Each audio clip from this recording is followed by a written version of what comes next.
반갑습니다. 저는 검을 비유라는 제목으로 하나님께 주신 영적 인사이트를 전가하고자 합니다. 이 아침은 마태복음 13장에 나오는 맨 마지막에 등장하는 검을 비유에 관하여 전가하고자 합니다. 마태복음 13장은 천국장의 비유입니다. 천국에 대해서 여러 가지 말씀들이 나오는데 7가지 비유가 있다고 했습니다. 7가지 비유가. 그래서 씨 뿌리는 비유, 가라지 비유, 누룩 비유, 겨자씨 비유, 보아와 비유, 진주 비유, 거물 비유, 이렇게 그 씨가 누교, 보아와 진주 이렇게 하면 된다 그랬죠. 그렇습니다. 예수님 비유의 핵심은 말 그대로 천국입니다. 13장 천국장 비유인 것과 마찬가지로 하나님 나라에 대한 비유입니다. 예수님을 믿는다는 것은 한마디로 천국 가는 것입니다. 천국 가는 것을 믿는 것입니다. 그러나 여기서 우리가 먼저 생각해야 될 것은 주님께서는 천국 자체에 대해서는 구체적으로 말씀하시지 않으셨다는 것입니다. 천국의 모양은 이러면 얼마나 화려하며 또 얼마나 영광스러우며 좋은지에 대해서 구체적으로 언급하지 않으셨습니다. 이것에 대해서 만약 예수님께서 말씀하셨다면 많은 사람들이 흥미를 가지고 매혹될 수도 있습니다. 그럼에도 불구하고 예수님은 천국에 대하여 일체 침묵하셨습니다. 왜 그러셨겠습니까? 주님의 의도를 정확하게 알 수는 없지만 한 가지 깨달을 수 있는 점은 있습니다. 천국은 인간의 언어로 표현할 수 없는 신비롭고 아름답고 정말 영광스러운 곳이기 때문입니다. 인간의 언어로는 표현할 수가 없습니다. 인간의 머리로는 상상할 수가 없습니다. 더 이상 하나님의 나라를 인간의 머리로 생각할 수가 없는 것입니다. 물론 요한계시록에 아름다운 모습이 앞으로 일어날 우리가 있게 될 그 새하늘과 새 땅에 대한 아름다운 모습이 나타나 있지만 예수님께서는 결코 우리에게 그 사실에 대해서 말씀하지 않으셨습니다. 사도 바울은 고린도서 13장에서 삼천천에 다녀온 체험에 대하여 조금 언급하고 있습니다. 그가 낙원으로 이끌려가서 말할 수 없는 말을 들었으니 사람이 가히 이르지 못할 말이로다. 사람이 표현하지 못한다고 이야기하고 있습니다. 내가 이런 사람을 위하여 자랑하겠으나 나를 위하여는 악한 것 외에 자랑치 않느니라. 만일 자랑하고자 하여도 어리석은 자가 되지 아니할 것은 내가 참말을 함이라. 그러나 누가 나를 보는 바와 내게 듣는 바에 지나치게 생각할까 두려워하여 그만두노라 라고 사도 바울이 이야기했습니다. 너무나 겸손하지 않습니까? 그렇습니다. 하나님과의 신비한 체험은 자기 가슴 속에 간직하는 것이 더 아름답습니다. 주님께서는 사람들이 바르게 이해하지 못하는 부분은 자세히 이야기하시기보다는 침묵하시고 대신에 비유로서 하나님 나라에 대하여 말씀하셨습니다.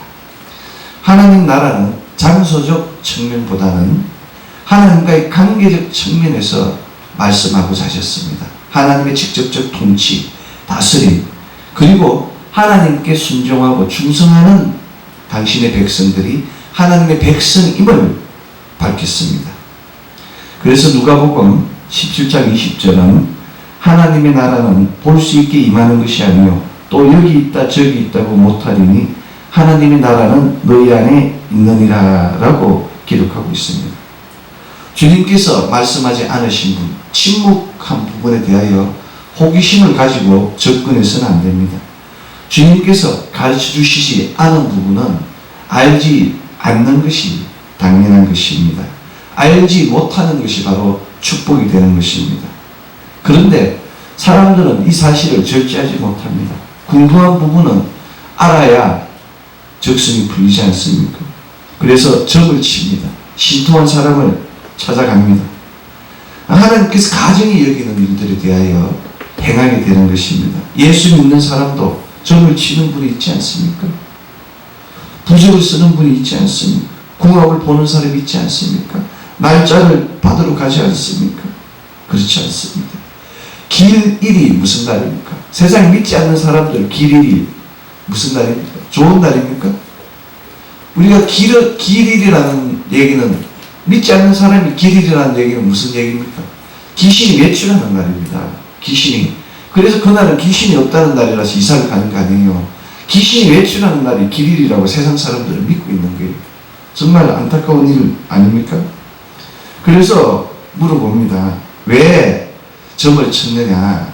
왜 날짜를 보느냐라고 물어보면 그분들은 이구동성으로 심심해서 봅니다 라고 이야기합니다. 심심해서. 그렇습니다. 사랑하는 성도 여러분, 사단은 이처럼 인간의 생각을 파고듭니다. 인간의 심심한 부분을, 인간의 여유로운 부분을 파고들어서 실족하게 하는 겁니다. 하나님의 사람은 시간이 나면 기도를 해야 되고, 하나님의 사람은 시간이 나면 나가서 복음을 전해야 되지 않습니까? 그런데 그와 같은 생각을 막고 바로 자신들의 울타리로 들어오게 만드는 것입니다. 요즘 많은 사람들이 천국 갔다 왔다고 이야기하지 않습니까? 하나님 나라에 갔다 왔다고 이야기합니다. 책을 쓰기도 합니다. 간증을 하기도 합니다. 우리는 성경적으로 천국 문이 아직 개방되지 않았다고 알고 있는데 열지도 않은 그곳을 어떻게 갔다 올 수 있겠습니까? 그렇지 않습니까? 새하늘과 새 땅은 하나님의 심판 이후에 들어갈 수 있는 그곳입니다. 그런데 벌써 입주가 가능하다고 이야기하고 있지 않습니까? 그렇습니다. 안타깝죠. 천국 갔다 왔으면은 갔다 온 것입니다. 열리지 않은 그곳에 모델하우스를 보고 올 수도 있겠죠. 갔다 왔지만은 그것이 대단하다고 떠들고 다닙니다. 천국은 어떻게 생겼고, 가보니까 누구는 있고 누구는 없더라. 가보니까 우리 어느 목사님은 계시고 어느 목사님 계시지 않다고 이야기하고 있지 않습니까? 너무나 많은 건물들이, 부유물들이 많습니다. 천국에 갔다면 정말 어렵게 간 것인데 거기에 계시지 왜 돌아오겠습니까? 그렇지 않습니까? 이 땅에 왜 돌아오는 것입니까? 자기가 천국에 가면은 우리 상식적으로 생각을 해보세요. 천국에 가려고 우리가 기도하잖아요. 기도하고 우리가 하나님께 이렇게 하는데 궁극적인 목적이 천국 가는 건데 왜 갔다가 오는 겁니까? 그냥 거기 들어가기 어려운 건데. 그렇지 않습니까? 열리지 않는 그곳에. 그렇습니다. 천국에 가는 사람은 행복한 사람입니다. 그러나 갔다 온 사람은 불행한 사람입니다. 그렇지 않습니까? 갔다가 나온 거예요. 거기서 거해야 되는데 갔다 온 사람은 불행한 사람이 되는 거예요. 그렇습니다. 천국 비유에 대해서 우리의 마음은 늘 호기심으로 가득 차고 있습니다. 새하늘과 새 땅의 그 아름다운 그곳이 어떠한 곳인가를 계시록은 이야기하고 있습니다. 새하늘과 새 땅에 대해서 이야기하고 있습니다. 그곳에서 호감을 가지고 있습니다. 그러나 우리가 열심히 믿음을 행하면 그곳에 가게 되는 것입니다. 미리 가서 어떻게 됩니까? 자기의 믿음을 나타낼 필요가 없습니다. 교만하게 되면 사단이 어떻게 됩니까? 와서 공격하지 않습니까? 학생들이 어른이 되고자 어른 흉내를 내지 않습니까? 어른 흉내를 빨리 내는 사람은 그만큼 사회생활을 돌아가게 되는 것입니다. 심을 때 심어야 되고 밭갈 때 갈아야 되고 잠잘 때 자야 됨에도 불구하고 잠잘 시간에 잠자지 않고 나대는 사람 있지 않습니까? 심을 때 심지 않고 추수하려고 하는, 거두르고자 하는 많은 사람들이 있기 때문에 문제가 되는 것입니다. 순수해야 됩니다. 깨끗해야 됩니다. 그리고 성경적이어야 하는 것입니다. 내가 아무리 순수하고 깨끗해도 하나님 바깥에 있으면 사단의 무리에 휩쓸리게 되는 것입니다. 하나님의 나라는 물질적인 나라가 아닙니다. 하나님의 나라는 인격적인 나라입니다.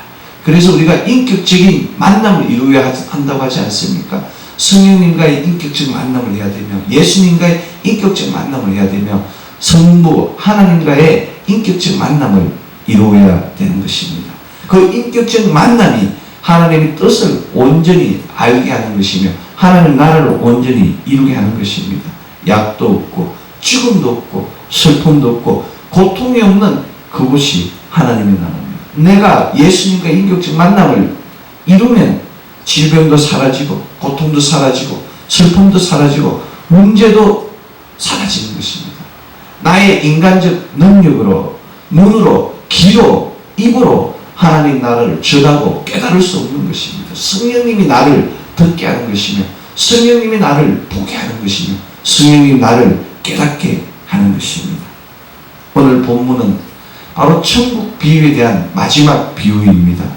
지금까지 우리가 알고 있는 그러한 것이 아니라 천국에 대해서 우리가 알고 있는 또 다른 것을 보여주고 있는 것입니다. 마태복음 13장은 7가지 비유가 있다고 하지 않습니까? 씨 뿌리는 비유가 있습니다. 씨는 좋은 밭이 있으며 길가에 던지운 밭이 있으며 돌밭이 있으며 가시밭길이 있습니다.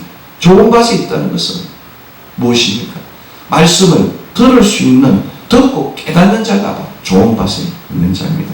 결실하여 100배, 60배, 30배를 거두는 것이 바로 좋은 밭에 있는 것입니다. 좋은 열매를 거두는 것이 좋은 밭입니다.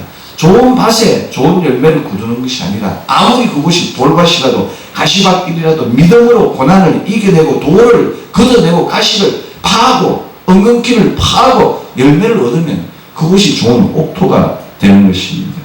하나님의 나라는 성장합니다. 그러나 순탄한 성장은 아닙니다. 고통받으면서 성장하는 것입니다. 영적 나이테로 아파하는 것입니다. 아프면서 성장하는 것이 바로 하나님의 나라입니다. 그것이 바로 알곡과 가라지 비유입니다.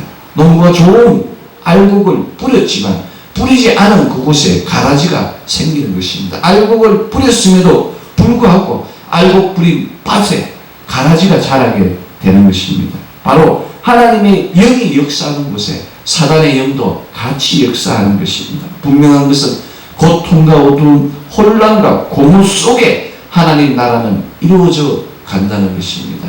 땅이 공허하다고, 땅이 혼돈 가운데 있을 때 하나님의 신이 운행하시고 하나님의 말씀이 Let there be light, 빛이 있으라고 말씀하지 않으셨습니까?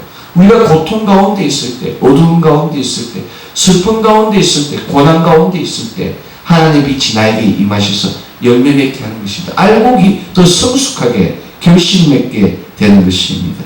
하나님의 나라는 고난과 박해 속에서도 확장하는 것입니다. 크게 부풀어 오르는 것입니다. 시작은 미약하지만 그 끝은 힘이 창대하게 이루어지는 것입니다. 주님은 겨자씨와 누룩의 비유를 통하여 이 사실을 우리에게 가르쳐주지 않으셨습니까? 우리가 처음에 복음이 들어왔을 때, 이 땅에 처음에 복음이 들어왔을 때 소외된 자, 가난한 자, 가부와 고아들에게 이 말씀이 전해졌습니다. 사회적으로 낮은 자들, 경제적으로 힘들어하는 자들, 그러한 사람들이 선교사를 만나서 믿음을 고백하고 축복을 받고 복음이 이루어지지 않았습니까? 만난 이후에 신분이 달라지지 않았습니까? 쌍놈의 신분이 어떻게 됩니까? 양반의 신분이 모두 하나 되는 하나님의 자녀로 일통되는 놀라운 역사를 이루었습니다. 이것이 바로 하나님의 법칙입니다. 하나님의 법칙은 왕도, 신하도, 종도, 노예도 하나 되는 것이 하나님 안에서 모두 수평적으로 하나 되는 역사가 이루어지는 것이 바로 하나님의 나라인 것입니다. 그렇습니다. 그러나 지금 이 시대는 달라졌습니다. 처음 예수 그리스도가 이 땅에 들어왔을 때는 가난한 자, 낮은 자, 종들, 노비들이 하나님을 믿었습니다. 저작거리에 장사하는 상인들이 하나님을 믿었습니다. 그러나 지금은 대한민국의 중산층이 예수님을 믿고 있는 것입니다. 대한민국의 엘리트층이 예수님을 믿고 있습니다. 대통령도 크리스찬입니다. 그렇습니다. 이 작은 겨자씨가 이제 세상을 이끌어가는 큰 물결로 만들어지는 것입니다. 하나님의 역사는 이처럼 낮은 곳에서 시작해서 어두운 곳에서 시작해서 세상을 다스리게 되는 것입니다. 이것이 바로 예수님의 축복입니다. 예수님의 믿음에는 모든 것이 이루어지는 것이고 하나님의 나라가 확장되어지는 것이고 하나님의 나라가 이루어져 가는 것입니다. 이것이 바로 밭에 감춘 보안입니다. 좋은 진주를 구하는 장사의 비유입니다. 내 모든 것을 잃더라도 생명까지 내놓더라도 얻어야 할 것이 바로 천국인 것입니다. 바로 주님께서 우리를 위하여 당신의 목숨을 버릴 것 같이 우리도 천국을 위하여 하나님 나라를 위하여 나의 목숨을 버려야 되는 것입니다. 내가 버릴 때에 하나님 나에게 새로운 생명을 주는 것입니다. 기독교는 버렸을 때 얻는 것입니다. 죽음 이후에 새로운 생명이 시작된 것이 바로 기독교인 것입니다. 우리는 주님을 위해서 무엇을 버렸습니까? 주님의 몸된 교회를 위하여 무엇을 드렸습니까? 주님의 나라를 위하여 우리는 어떠한 헌신을 하였습니까? 주님은 지금 나의 가장 소중한 것을 요구하십니다. 나의 전부를 원하시는 것입니다. 오늘 본문과 같이 천국은 마치 바다에 치고 차고 각종 물고기를 모는 거울과 같다. 바닷속에 있는 물고기를 잡는 거울과 같다 그랬습니다. 거물이 가득함에 물가로 끌어내어 앉아서 좋은 것은 거룩에 담고 못된 것은 내어 버린다고 이야기하였습니다. 그렇지 않습니까? 그렇습니다. 계속해서 세상 끝에도 이러하리라. 천사들이 와서 의인 중에서 악인을 갈라내어 풀무불에 던져 넣으리니 거기서 울며 이를 갈미 있으리라고 이야기하고 있습니다. 놀랍지 않습니까? 여러분들 그 팔레스타인 지역에는 고기를 잡는 방법이 두 가지가 있습니다. 고기를 잡는 방법 두 가지가 있는데 그물을 직접 던지는 방법이 있어요. 투망을 던지는 방법이 있고 이제 미리 그물을 쳐놓습니다. 예인망을 쳐놓고 거두는 방법이 있어요. 그래서 이 예인망을 놓고 배 두 대가 쫙 끌고 가면서 그물을 쫙 모집하지 않습니까? 그러면은 던지면은 한 부분에 되지만은 예인망으로 가면 전체가 다 물고기가 싹 되는 거예요. 이걸 뭐 싹 끓이다 그러니까 이렇게 싹 끓여서 다 모으는 거예요. 그렇습니다. 본문의 이야기는 바로 예인망으로 일체에 한 마리도 빠지지 않게 쫙 뽑아내는 거예요. 고기를. 자, 그 안에는 종류별로 다 모입니다. 그렇지 않습니까? 참치도 있겠고 돌고래도 있겠고 갈치도 있겠고 꽁치도 있겠고 오징어도 있겠고 각종 종류가 달라집니다. 이것을 물가로 꺼내면은 끝나는 겁니다. 어부는 차분하게 앉아서 좋은 것과 나쁜 것을 구분하면 됩니다. 인위적으로 나누는 것이 아닙니다. 알고기, 좋은 고기가 나눠지는 것입니다. 우리 교회에서도 여러 부류의 사람이 섞이지 않습니까? 하나님께서 심판 때까지 기다리는 것입니다. 실패를 통해서 약간은 걸러집니다. 못해서 완전히 갈라지는 것이고 구분이 되는 겁니다. 한 번 죽는 것은 사람에게 정하신 것이요 그 후에는 심판이 있으리니 오직 이와 같이 그리스도도 많은 사람의 죄를 담당하시려고 단번에 드린 바 되었고 구원에 이르게 하기 위하여 죄와 상관없이 자기를 바라는 자들에게 두 번째 나타나리라 라고 히브리서 9장 27절에 나와 있습니다. 사랑하는 성도 여러분, 역사의 종말이 있습니다. 인류의 종말이 있습니다. 분명히 세상 끝이 있습니다. 우리가 저녁에 잠드는 것은 바로 죽는 연습입니다. 주말을 지키는 것은, 주일을 지키는 것은 천국 예행 연습인 것입니다. 병들었을 때도 죽음이 다가옵니다. 길을 갈 때도 죽음이 다가옵니다. 일을 할 때도 죽음은 다가오고 있습니다. 개인적으로 종말의 때가 오고 있습니다. 개인의 종말은 죽음입니다. 믿지 않고 죽게 되면 회개할 수도 돌이킬 수도 없게 되는 것입니다. 상황을 바꿀 수도 없습니다. 정적 기회도 주어지지 않습니다. 엄청난 심판만 받을 수밖에 없는 것입니다. 바로 오늘 말씀과 같이 풀무불에, 개인날의 뜨거운 불에 던져지게 되는 것입니다. 거기서 슬피 울며 이를 갈미 있게 되는 것입니다. 오늘 주님이 오실 수도 있습니다. 하나님께서 오늘 내 영혼을 불러 가실 수도 있습니다. 이제 우리가 하나님 만날 준비를 해야 됩니다. 천국 갈 준비를 해야 됩니다. 하나님 만났을 때 주님라고 고백하는 믿음이 있어야 됩니다. 천국 갈 때 천국 들어갈 수 있는 놀라운 소망과 간구하는 마음이 있어야 되는 것입니다.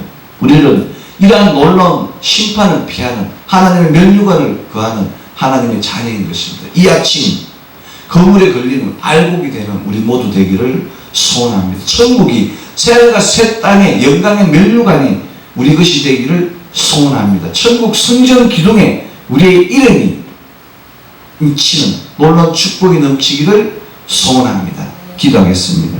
사랑의 하나님 감사합니다. 이 아침 불러주시고 천국을 알게 하시면 감사합니다. 씨 뿌리는 비유와 기어다 씨앗 누르기의 비유와 아버지 하나님 보호와 진주의 비유와 거울의 비유를 통해서 아버지 하나님 알곡과 가라지의 비유를 통하여 천국을 알게 하심에 감사합니다. 천국은 신뢰하는 자의 것이라고 주님 말씀하셨다. 저희들 주님을 간구하고 주님을 부를 때 내 마음속에 믿음이 자라면 천국이 확장됨을 고백합니다. 예수의 인격을, 예수의 인품을 담게 하여 주시옵소서. 예수 그리스도 향기가 넘치는 저희 되게 하여 주시옵소서. 작은 예수가 되어 어둠을 깨게 하여 주시옵소서. 이 아침 주님께 기도하노니 제가 가진 문제들 열매 맺게 하시고 곱게 하여 주시옵소서. 저희들의 자녀를 기억하시고 가정을 기억하시고 기업을 기억하시어서 이스러진 것들을 곱게 하시고 골짜기를 메워주시고 산을 옮기는 축복을 다하여 주시옵소서. 이 하루도 주님 말씀으로 승리하게 하시고 이 하루도 주님 말씀 전하는 천국 백성 되게 하여 주시옵소서. 모든 것 감사드리며 예수 그리스도 이름으로 기도드리옵나이다. 아멘.